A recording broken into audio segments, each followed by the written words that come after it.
Hola, ¿qué tal amigos oyentes? Un saludo a cada uno de ustedes en donde se encuentren.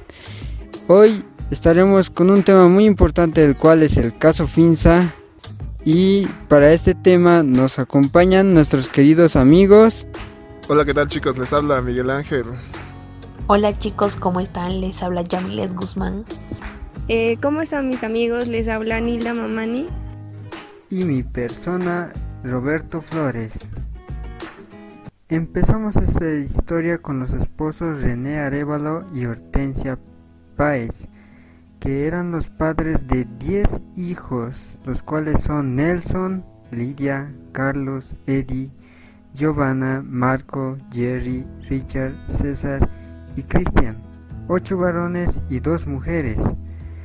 En el año 1985, con el Decreto Supremo 21060, el cual autorizó el cierre de las minas y la relocalización de mineros y la posterior privatización de los ferrocarriles en Oruro, el cual este departamento recibió uno de los golpes más demoledores de su historia, causando la quiebra de su economía y el desplazamiento de su territorio para convertirse finalmente en tierra de contrabando, desempleo y penuria. Ante tal situación, en 1986 los esposos Arévalo vendieron lo que pudieron. Vendieron a precio de gallina muerta y con unos pocos pesos en el bolsillo enviaron a su hijo mayor Nelson a Cochabamba para que a manera de adelantando de un sueño familiar conquiste la tierra prometida. En diciembre de 1986, Nelson comenzó a recorrer las calles de Cochabamba buscando trabajo, preguntando de aquí y allá.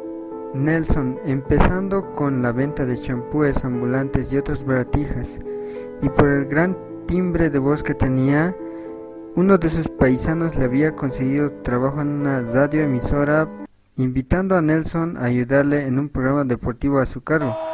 Nelson aceptó de inmediato y comenzó su nuevo oficio en Radio Cosmos. Tiempo después condujo su propio programa deportivo en Radio Cochabamba, actividad en la cual conoció a muchos empresarios, comerciantes y gente que vendía y compraba inmuebles. En la mente de Nelson se iluminó un negocio que podría traerle mejores días. Alquiló una pequeña oficina en la Galería Cochabamba, ubicada en la avenida Ayacucho al frente del edificio de correos, donde instaló una inmobiliaria con el rótulo de Finsa, abreviación de Firma de Inversiones y Servicios Arévalo. Este hacía propaganda en la radio, y al incrementarse sus actividades comerciales, Nelson incorporó al negocio a sus hermanos Eddie y Carlos.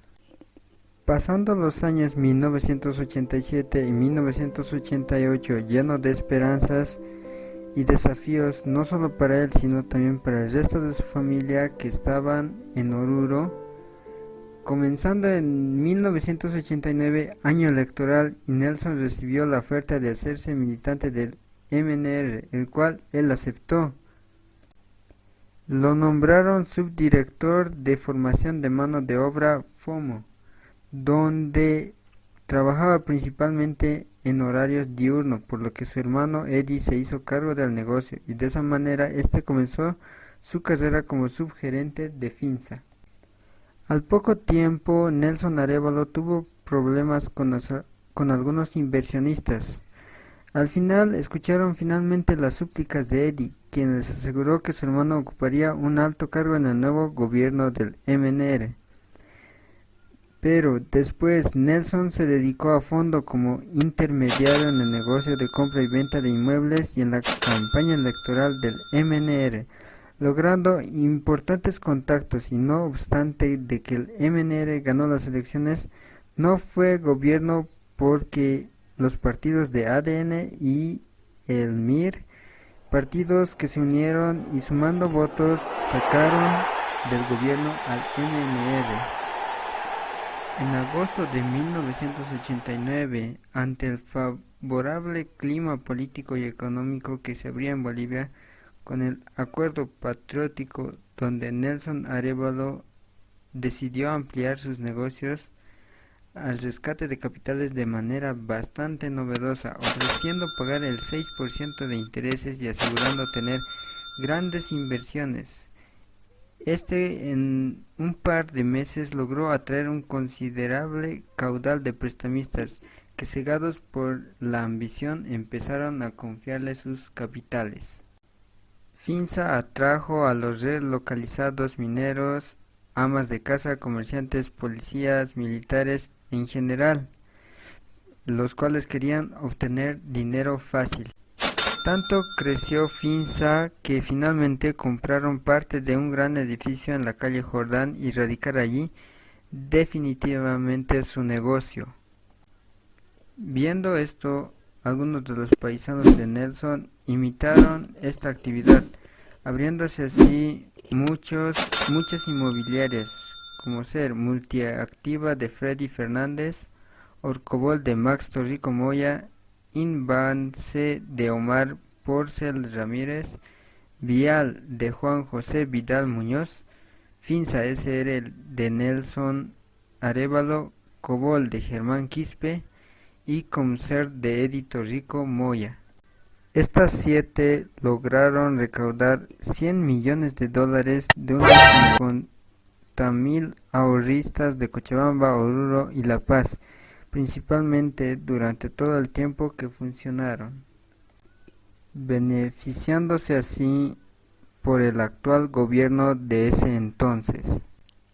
Los partidos MIR y ADN se repartieron a mitades los ministerios, naciendo así el narcotráfico, el contrabando, sobreprecios en obras públicas, pérdida de reservas, tráfico de armas, endeudamiento público y cuanta empresa impúdica puede engendrar la baja ambición humana.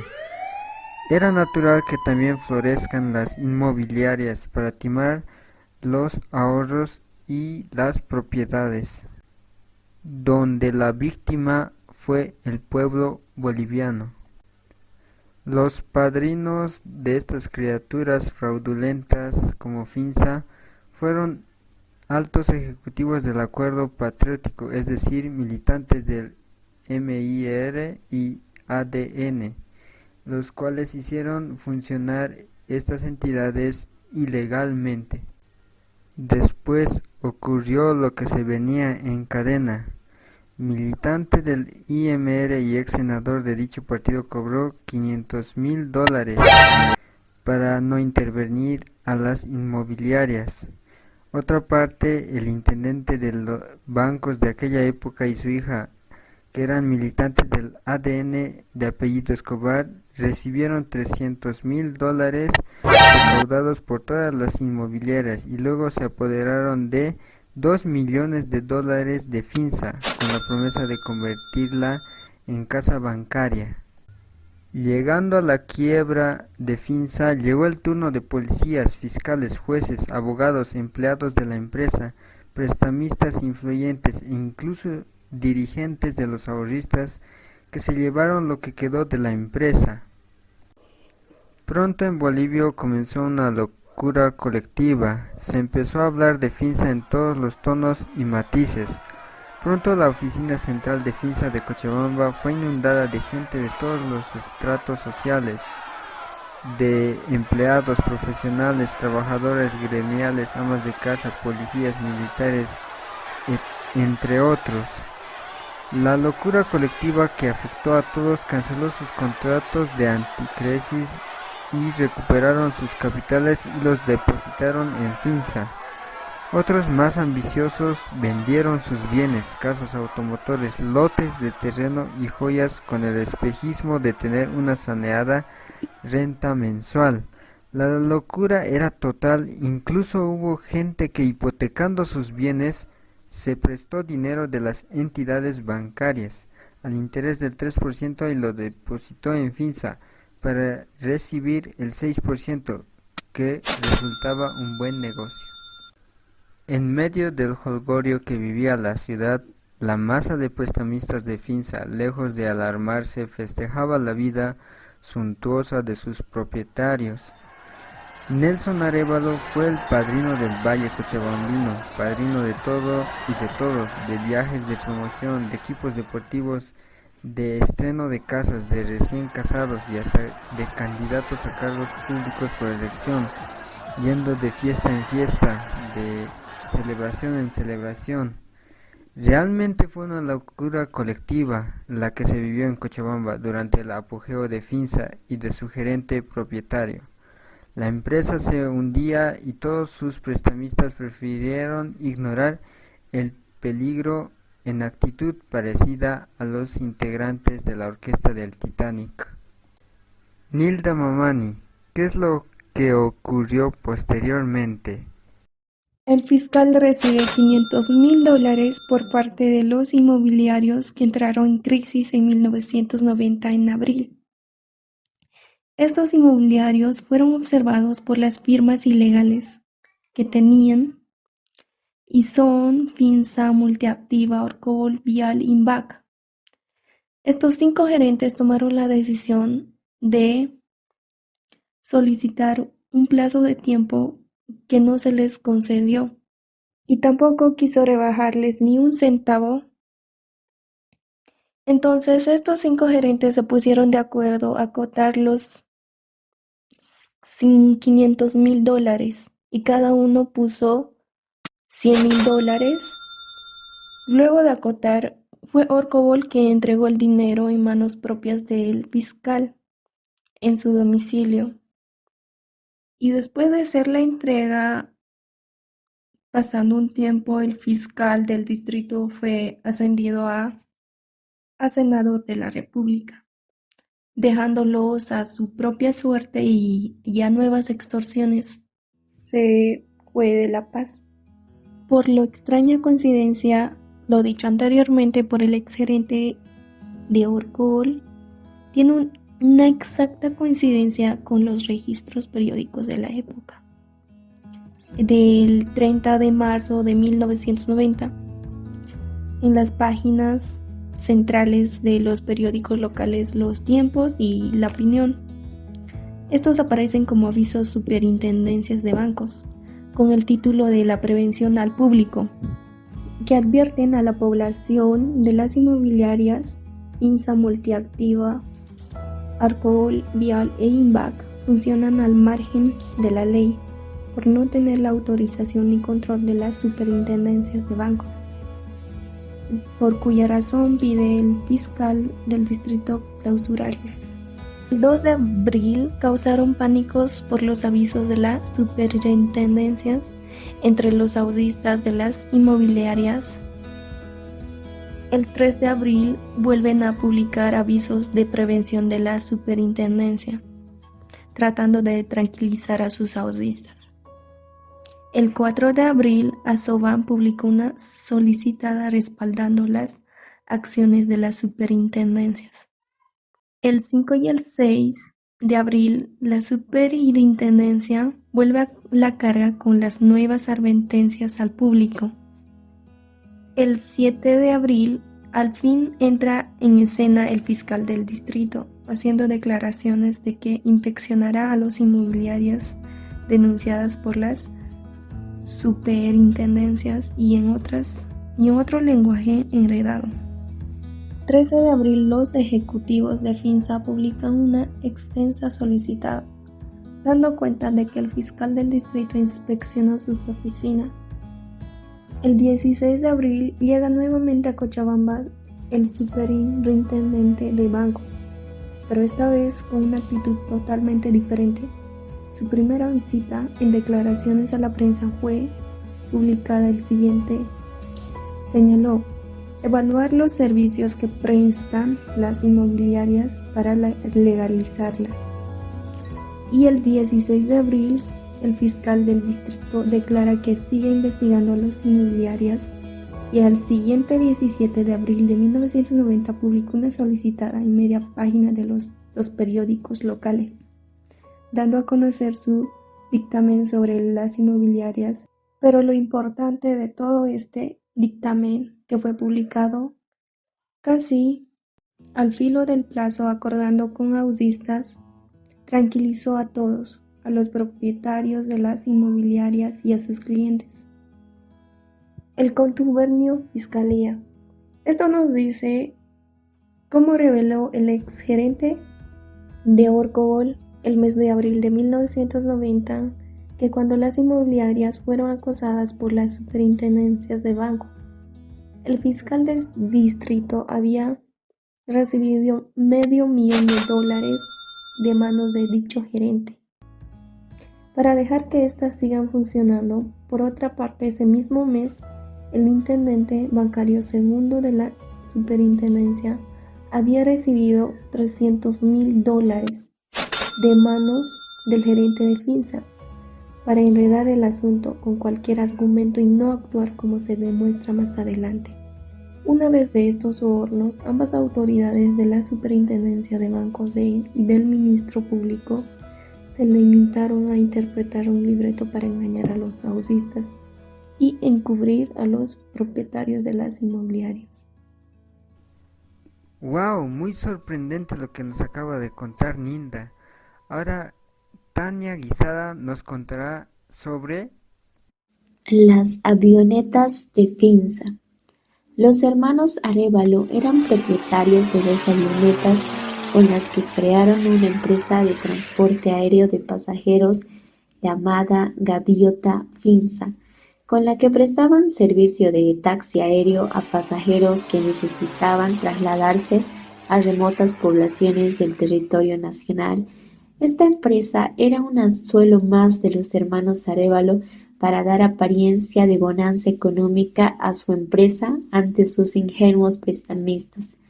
Los policías de la FELCN, por canales y métodos en los que son expertos, les hicieron saber a Nelson Arévalo que debía entregarles $100,000 si no quería tener dolores de cabeza y problemas con ellos, mala hora en la que Arévalo no cumplió con dicha exigencia. La mañana del 7 de febrero de 1991, cuando las avionetas de Finsa se encontraban parqueadas en el aeropuerto de Cochabamba, esperando cumplir sus vuelos programados, un grupo de policías de la FELCN y agentes de la DEA atropelladamente ingresaron a las naves y, utilizando un conocido método de extorsión, tomaron muestras con una aspiradora de los asientos y pasillos de las avionetas.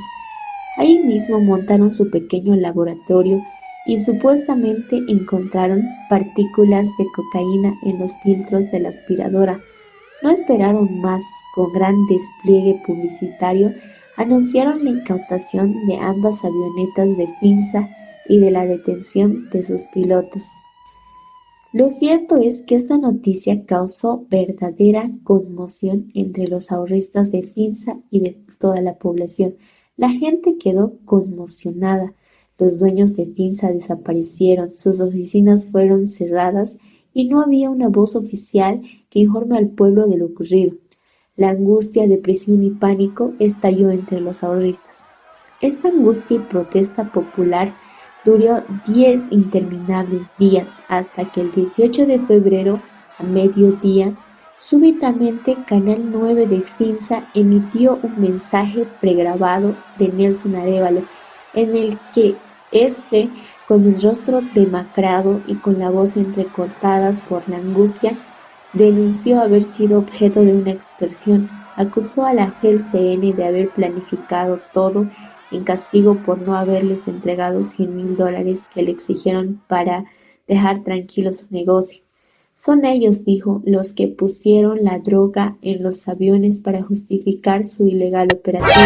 Declaración que al día siguiente llenó las primeras páginas de todos los diarios.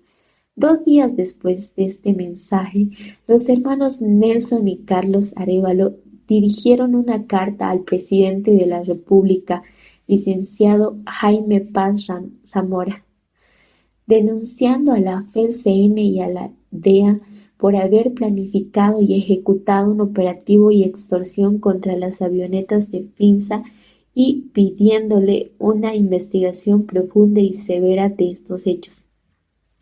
Lo extraño del caso es que al día siguiente de publicada esta carta, la FELCN y el Ministerio Público levantaron todos los cargos contra los propietarios de Finsa, lo que es prueba más que suficiente de que todo, de principio a fin, fue una extorsión.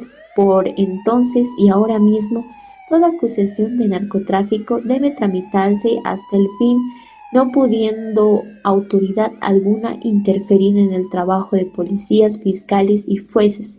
Sin embargo, en este caso, de un plumazo, las autoridades del ramo levantaron todos los cargos que tenían contra los hermanos Arévalo, eso sí, manteniendo en su poder las avionetas. Trono Finsa.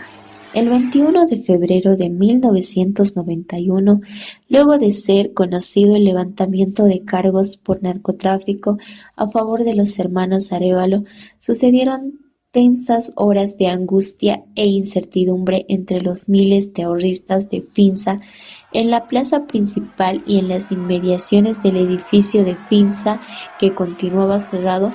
Unas 10.000 personas esperaban conocer alguna información que los tranquilice. Entre tanta aglomeración de los ahorristas circulaban los más insólitos rumores.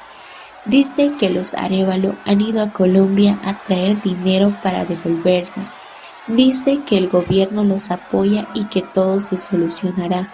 Dice que capitalistas de Suiza reactivarán a Finsa. Dice que el funcionamiento de la fábrica de aglomerados que compró Finsa, la empresa se levantará en 3 meses.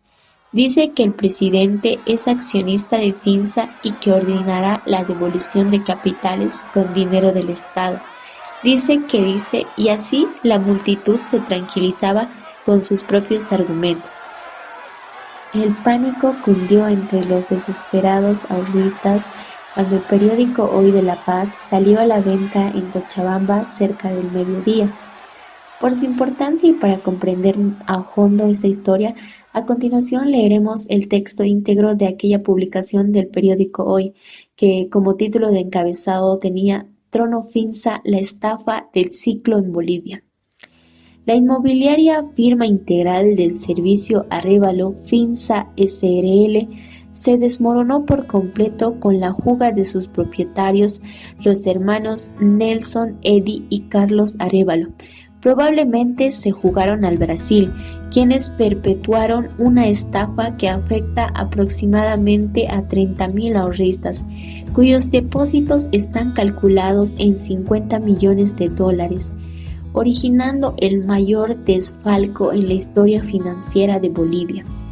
Toda esta información en sus mínimos detalles fue proporcionada al periódico Hoy por uno de los directivos de la empresa, cuyo nombre no puede ser revelado por razones obvias, creándose así un problema social de gravísimas consecuencias en el movimiento económico de las 3 ciudades, Cochabamba, Oruro y La Paz, donde existe el mayor número de clientes de Finsa. Bienes principales de Finsa. Para dar la apariencia de solvencia económica y riqueza patrimonial, el gerente propietario de Finsa, Nelson Arévalo, compró a su nombre inmuebles de ostentación y abrió empresas de servicio que no daban ganancias, pero que cumplían con la finalidad de alucinar a los ahorristas para que les sigan entregando sus capitales. A esto se debe que en diferentes zonas de la ciudad se pegaban letreros en las fachadas de inmuebles con el rótulo llamativo de propiedad de Finsa. Por otra parte, la propaganda de sus empresas de servicios saturaban los espacios publicitarios de radios, periódicos y canales televisivos en horas picos de atención.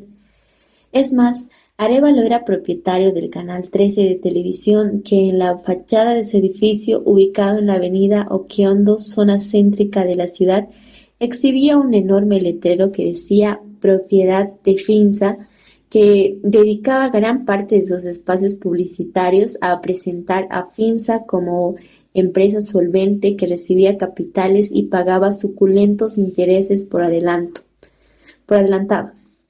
Una vez quebrada la empresa, gran parte de sus bienes desaparecieron o aparecieron a nombres de terceras personas. Fue realmente un festín de abogados, empleados y dirigentes de Finsa. Pero lo que quedó como activo de Finsa, por ser bienes céntricos conocidos por todos, consiguientemente muy difíciles de hacerles aparecer a nombre de terceros, fueron los siguientes: Canal 11 de televisión en Oruro, complejo tropical ubicado en Coñacoña, hotel tropical en pleno centro de la ciudad, empresa Aéreos Gaviota, Cine Bustillos, discoteca Reflejos, una empresa de radiotaxis, una flota de aviones de turismo, agencia de viajes Flash Tours Finsa, una casa de descanso familiar en Vinto Chico, una mansión en la zona El Frutillar con piscina y capilla, un departamento amplio en el 6º piso del edificio Jacaranda, lotes de terreno en la urbanización Iracema 1 en Quillacollo, lotes de terreno en la urbanización Iracema 2 en Quillacollo, varios automotores último modelo, préstamos millonarios a varias personas, una imprenta, 5 inmuebles en diferentes zonas de la ciudad de Cochabamba. Suicidios y retardación. La estafa cometida por Finsa y otras inmobiliarias no solo causaron dolor, desesperación y pérdida de bienes de los más de 50.000 afectados, sino también, en algunos casos, la muerte. Muchos de ellos que, en su impotencia por no poder recuperar su dinero y en situación de crisis, prefirieron quitarse la vida como única salida a su tragedia. Conocemos varios casos de personas que recibían dinero de sus hijos o familiares que fueron a trabajar al exterior y que les enviaban dinero para depositarlos en un banco y así al regreso de estos devolverles su dinero para que estos puedan comprar un lote, una casa o tal vez instalar algún negocio. Estos padres, familiares y amigos en otros casos, ante la posibilidad de acrecentar, hacer crecer el capital o beneficiarse con algún interés que ofrecían las inmobiliarias, por ambición depositaron en estas casas fraudulentas en vez de hacerlo en un banco como correspondía. Consumada la estafa, al no poder recuperar el dinero ajeno en su desesperación, muchos prefirieron la muerte por mano propia antes que tener que explicar a sus hijos, parientes o amigos lo ocurrido con su dinero. Ahijados, negocios, brujería y política. El caso de Nelson Arévalo es emblemático. Cuando era un simple vendedor ambulante de shampoos, nadie lo quiso como padre espiritual, pero ni bien se convirtió en millonario gracias a Finsa, de pronto todos se dieron cuenta de que este era el padrino ideal, el hombre guía para sus hijos, para recién casados y personas necesitadas. Durante el apogeo de Finsa, la cantidad de solicitudes de padrinazgo que recibía Nelson Arévalo era torrencial, como las lluvias bíblicas, padres necesitados, novios y novias hambrientas de dinero, bodas gratis, clubes deportivos, sociedades benéficas, promociones, sindicatos, etc. Acudían a él todos los días para nombrarlo padrino de todo. Eran tantos los pedidos de padrinazgo que Nelson Arévalo tuvo que abrir en su empresa una oficina de bienestar social para atender todos estos pedidos. Con tanto nombramiento de padrinazgo y la atención a ahijados, ahijadas y compadres, Nelson Arévalo pasaba la semana entera de fiesta en fiesta, bebiendo insaciablemente. El tiempo ya no alcanzaba para dirigir su empresa, por lo que tuvo que confiar sus negocios a terceras personas, ayudantes que lo esperaban como buitres para erguirse de cuánto dinero podían de su confiado patrón. La generosidad de Nelson Arévalo como padrino de algunos matrimonios era tal que no solo pagaba toda la cuenta de la fiesta y de los costosos regalos, sino que también otorgaba millonarios préstamos de honor a sus ahijados sin respaldo de documento alguno. Sorprendente. Ahora, Miguel, ¿Qué es lo que tú nos puedes contar? Hola, ¿qué tal? ¿Sabían que luego de la captura que tuvieron en Puerto Suárez y después fueron trasladados a Cochabamba, los hermanos Nelson y Eddie Arévalo fueron recibidos al llegar a Cochabamba como unos verdaderos héroes por todos sus acreedores, con misturas, flores, bandas que recorrió por todo el centro de Cochabamba o de la ciudad? E incluso un abogado llegó a proclamar a los dueños de Finsa como seguros candidatos del pueblo a la presidencia. Es muy sorprendente eso, literal. Después de ser liberados, nuevamente adormecieron con promesas falsas a sus prestamistas, que como hipnotizados los escucharon y creyeron, ansiosos como estaban por recuperar su dinero y olvidarse de las pesadillas. ¿Sabían que el gerente propietario de Finsa no se privó de ningún vicio, lujo ni capricho en sus épocas doradas, cuando todos estaban luchando por entregar su dinero y fomentar sus gustos? Luego a gastar. El gerente de Finsa llegó a gastar el dinero de los ahorristas en tragos, mujeres y fiestas sin medida ni clemencia. Un dato interesante: para enamorar a su actual esposa, que era Teresa Garnica, le regaló un auto Toyota en 1991 de $25,000, además de una casa. Sí que sabe conquistar mujeres. Una vez que todo saliera a la luz, de que Finsa era una estafa, los 50,000 estafados por las inmobiliarias no solo sufrieron la pérdida de su dinero, sino también fueron chantajeados políticamente. Les pidieron sus votos a cambio que el Estado les devuelva su capital. Es decir, tú me das tu voto para la presidencia y yo te devuelvo tu capital, la que te he robado. Wow, vaya chantaje, en serio.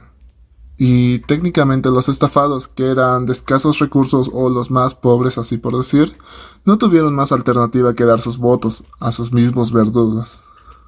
E incluso llegaron a decir: porque si yo soy presidente de la República luego de la elección del 93, autorizaré la devolución de tales dinero a todos los prestamistas. Y lo más sorprendente es que los resultados buenos que sorprendieron fue en Cochabamba, Oruro, donde se concentraba la mayor cantidad de estafados de Finsa. El candidato de MNR obtuvo abrumadora mayoría gracias a los votos de los 50,000 estafados, y eso que eran muchísimos más, pero se redondearon a los 50,000.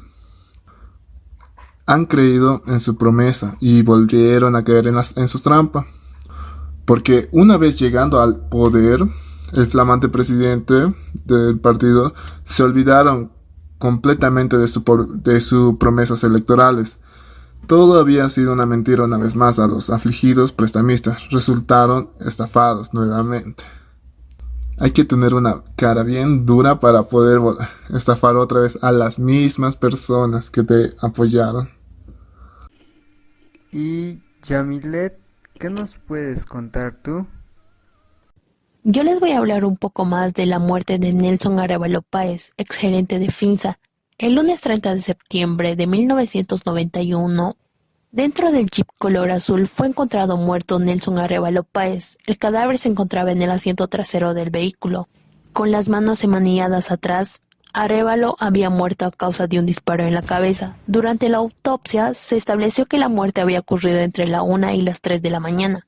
Se encontró el signo de Banasi, lo que significa que el disparo se produjo a 5 centímetros de la cabeza. La bala que lo mató era calibre MM. Antecedentes del hecho: Nelson Arévalo Páez, de 30 años, era gerente propietario de la inmobiliaria financiera de servicios Arévalo, Finsa, que en el transcurso de unos 3 años logró captar $60 millones de 21,000 ahorristas de la ciudad de Cochabamba, Oruro y La Paz. Antecedentes del hecho: Nelson Arévalo Páez, de 30 años, era el gerente propietario de la inmobiliaria financiera de servicios Arévalo Finsa, que en el transcurso de 3 años logró captar más de 60 millones de dólares de 21.000 ahorristas de la ciudad de Cochabamba, Oruro y La Paz. Arévalo pagaba el interés del 6%. En el mes de febrero de 1991, a raíz de un operativo realizado por la Fuerza Especial de Lucha contra el Narcotráfico, en unas avionetas de su propiedad se encontró restos de cocaína, por lo cual él y sus hermanas tuvieron que esconderse, lo que causó una verdadera conmoción entre sus prestamistas. Exigieron dramáticamente la devolución de sus capitales. A causa de esta exigencia es la que empezó a conocerse la verdadera realidad de Finsa, cuyo patrimonio alcanzaba el 10% de los capitales entregados por los prestamistas. Ante el conocimiento de esta situación, aumentaba la angustia de los prestamistas, quienes presionaban por todos los medios de su calce para recobrar sus capitales. Nelson Arévalo anunció públicamente que disponía de recursos y que empezaría a devolver sus capitales a partir del 1 de octubre de aquel año, propósito que no logró cumplir porque un día antes apareció muerto en el Jeep azul. Acontecimiento inmediatos a la muerte de Arévalo. Nelson Arévalo viajaba con frecuencia a la ciudad de La Paz, en compañía de sus abogados y unas veces y otras del teniente Jorge Brutón, que había sido asignado por la policía para cuidar de su integridad y brindarle protección. Arévalo decía que sus viajes a La Paz tenían por objeto recuperar cerca de 4 millones de dólares que habían sido dejados en el poder del doctor Jaime Escobar. Estando en La Paz, Nelson Arévalo acostumbraba a alojarse en el Hotel Presidente, desde donde hacía sus llamadas a sus supuestos deudores. El día 21 de agosto de 1991, Nelson Arévalo otorgó el poder a favor de su abogado Vicente Rico, para que proceda a recoger 3.928.000 de poder del doctor Jaime Escobar. Ese poder fue otorgado ese mismo día ante el notario doctor Lucio Antesana.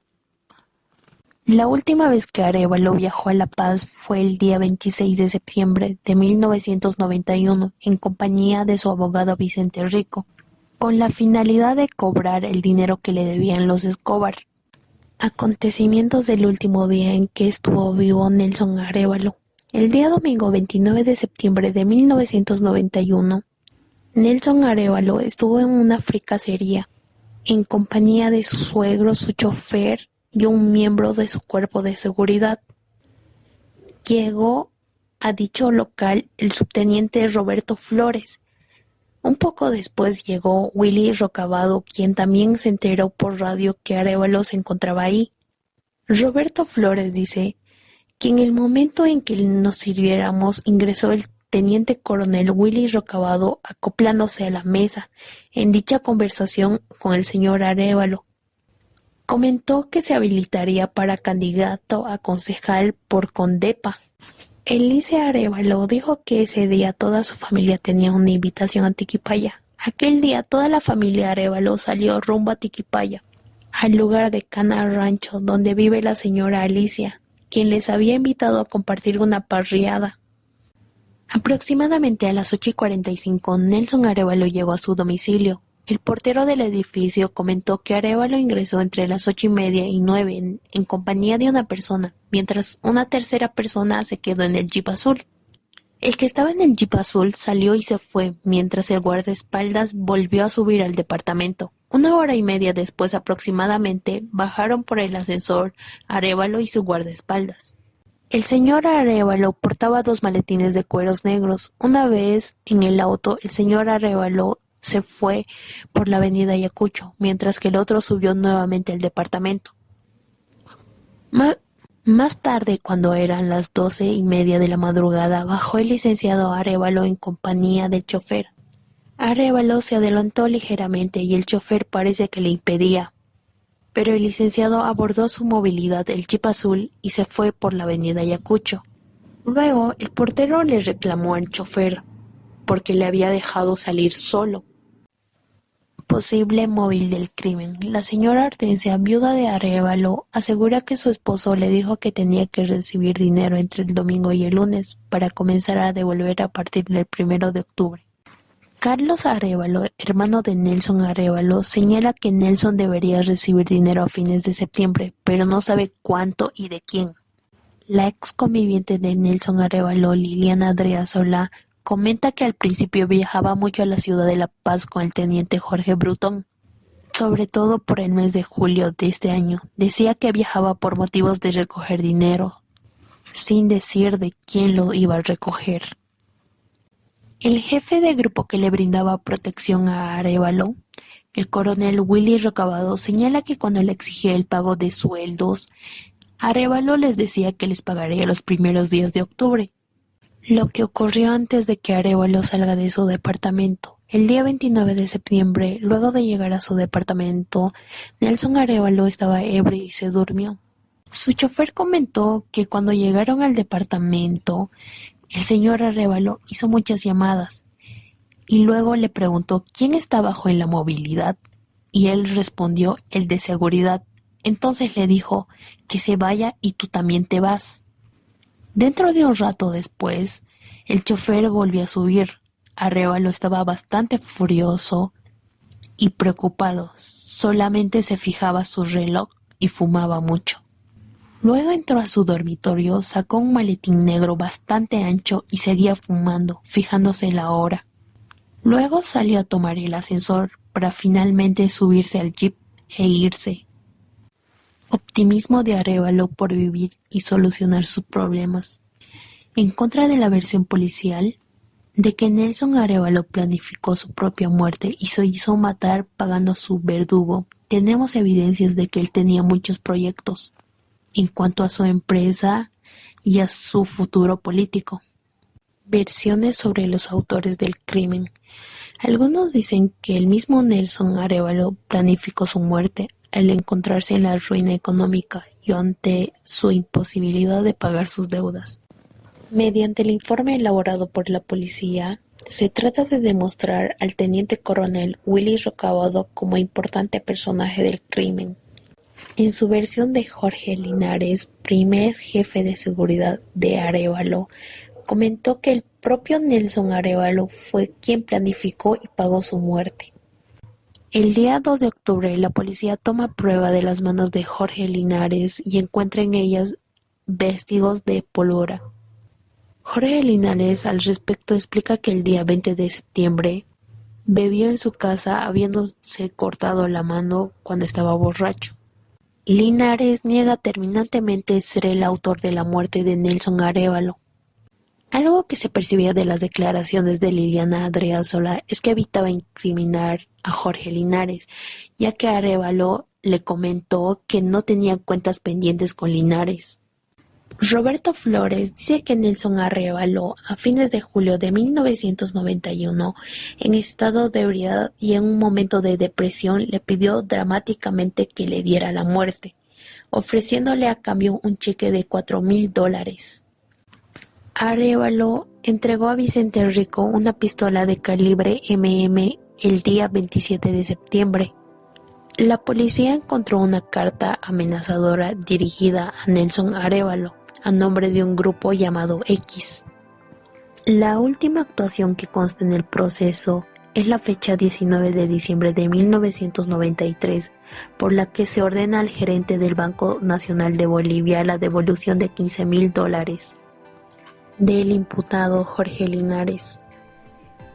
Quedamos totalmente impactados con esta historia, con lo que puede llegar a terminar con un pequeño empiezo que fue humildemente, llegó a una gran ambición y posteriormente terminó con una muerte y muchas víctimas que hasta el día de hoy siguen sufriendo por este acontecimiento en la historia de Bolivia, principalmente en Cochabamba.